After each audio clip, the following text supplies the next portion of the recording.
Travel stuff comes out of line 5. That, Administrative expense? yeah, Okay. and it would come out of the, out of the general fund column. That's for staff. Yep. Well, it would be staff. Combined with board. Yeah, and the board too, yeah. Because really don't, the salary part of it is the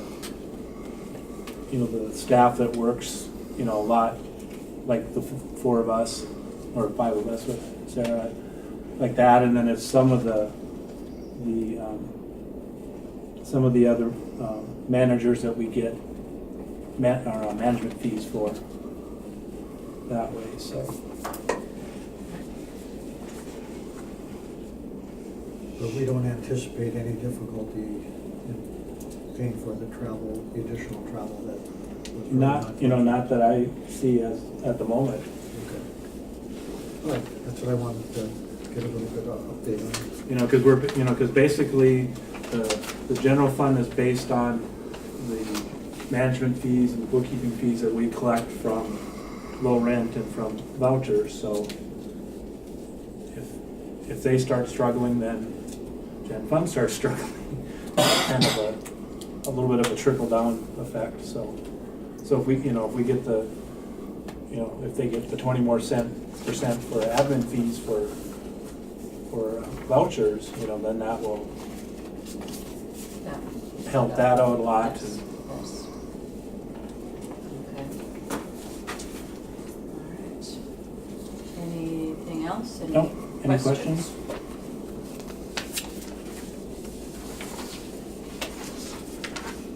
All right, if not, let's move on to old business. And architectural firm approval.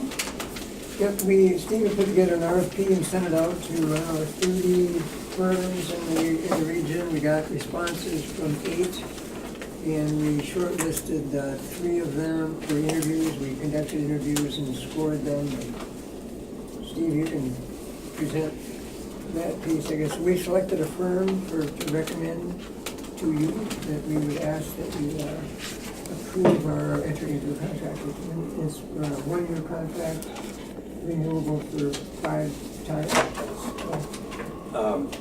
The contract with a architectural A&E firm is very different than the rest of them that HUD allows.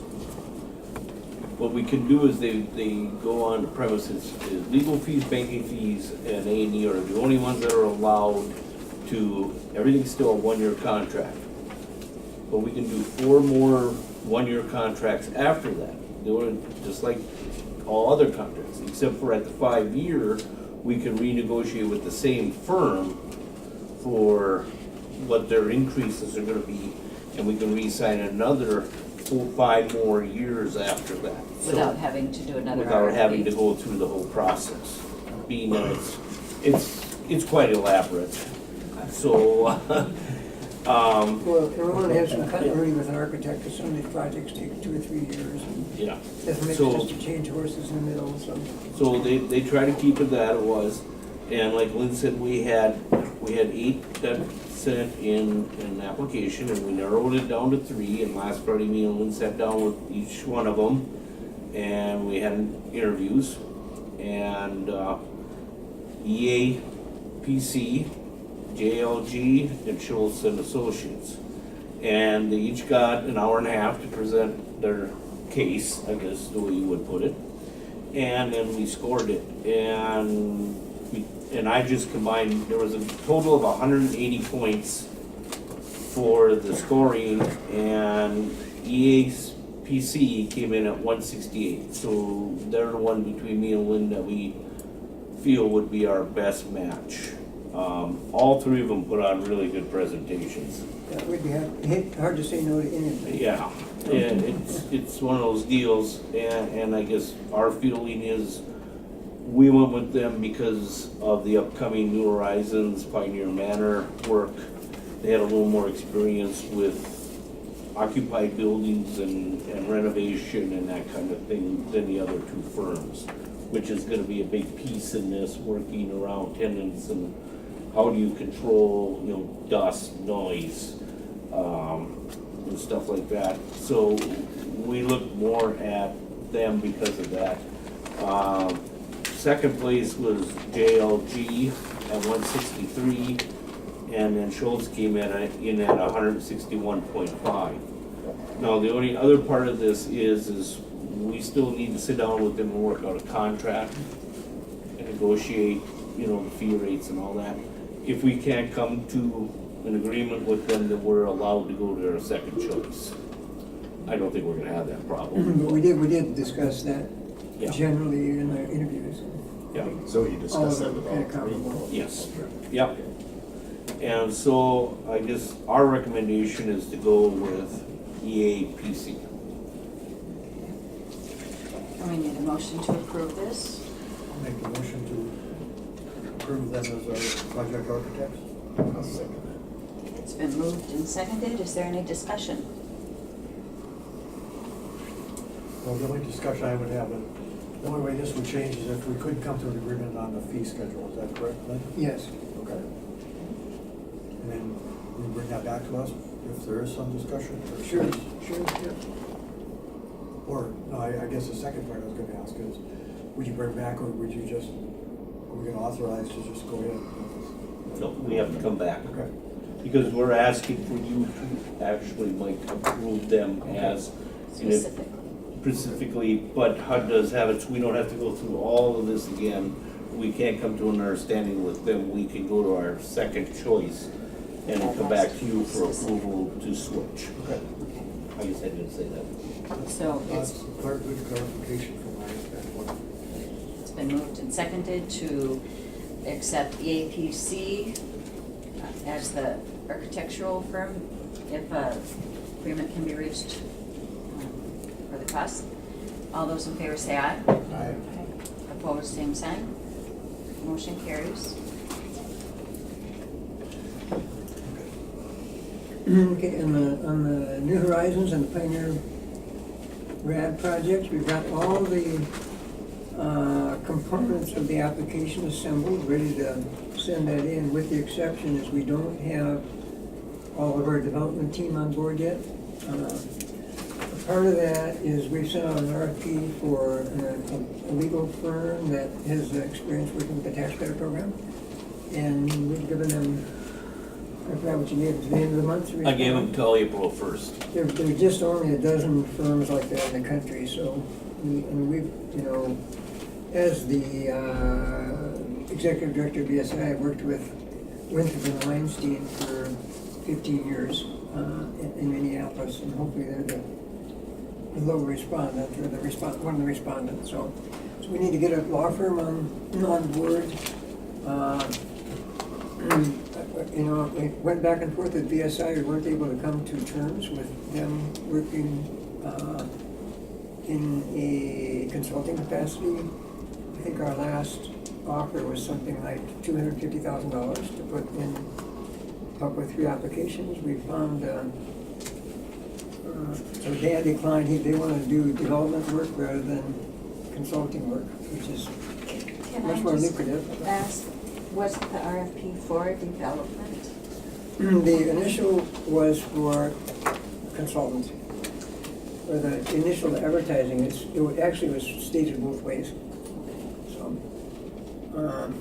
but here's and so this firm, Andrea Davis, is out of Colorado. We worked with her 2 or 3 years ago when we made an attempt to do the high rise, and she's done all of the development work for the Downtown Housing Authority.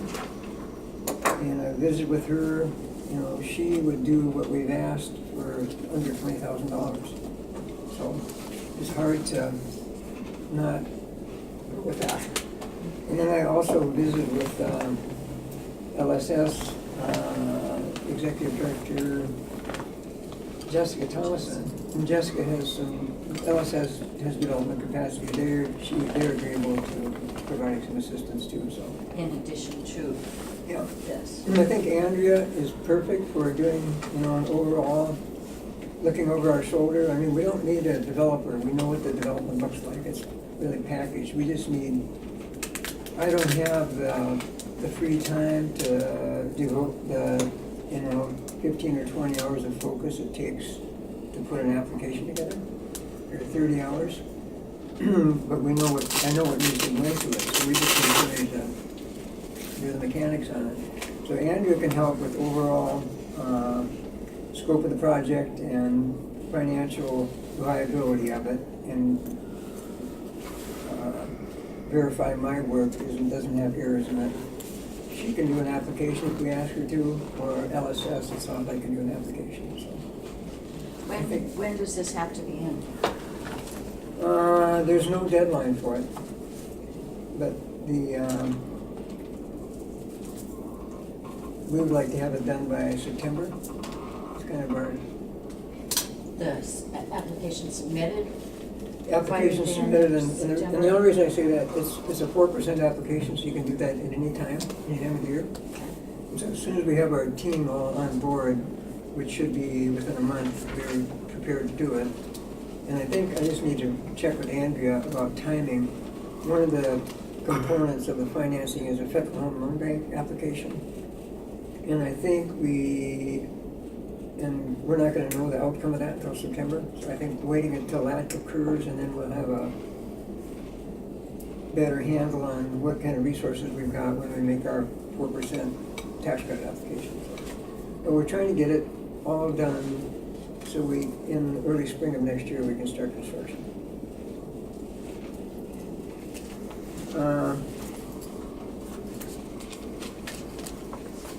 So that's we're kind of put together on it. As soon as we get our attorney and finalize who's gonna assist with the applications.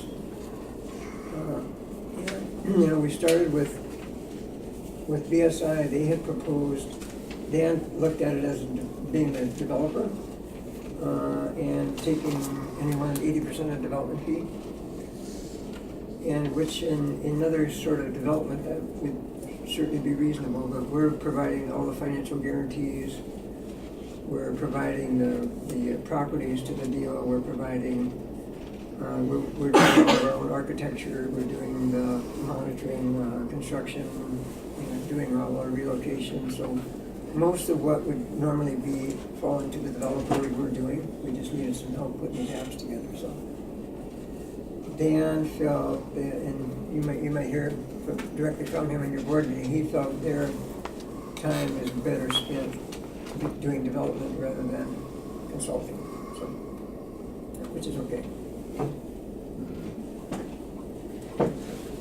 Okay, so that's going forward then, Yep. all right. And then on the section 18, the high-rise application, that's about ready to go too. I think we've got our last,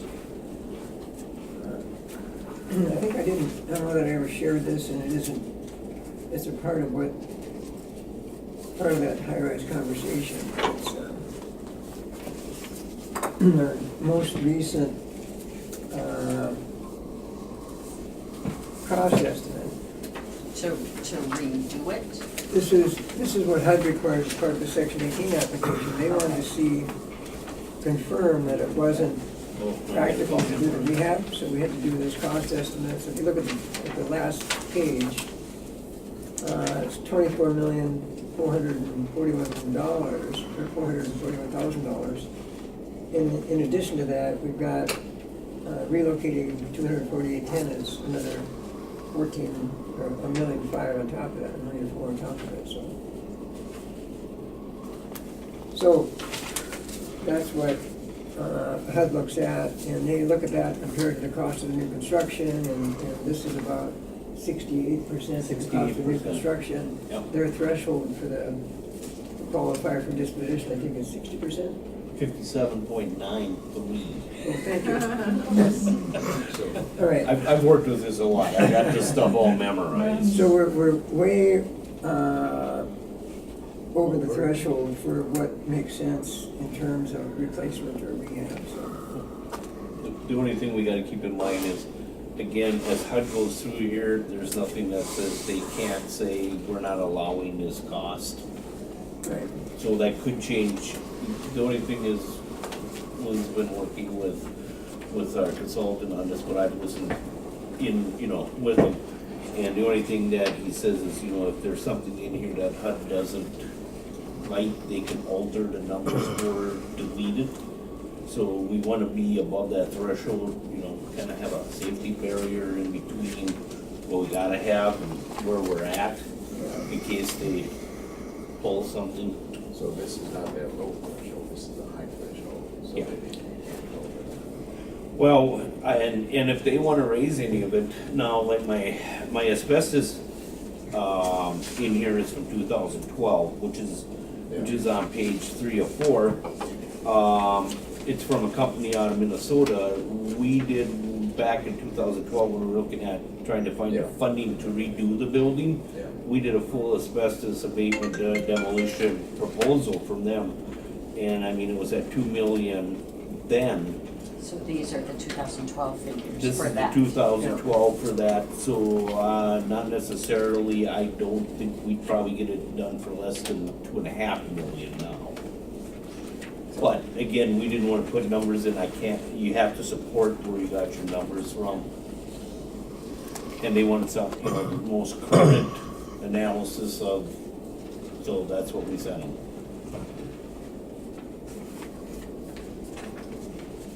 Okay.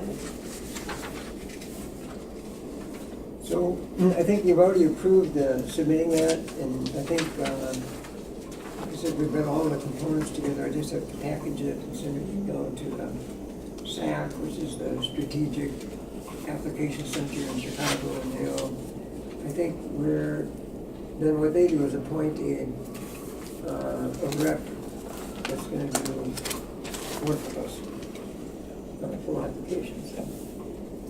What kind of turnaround time does they usually get their response, any idea? 60 days.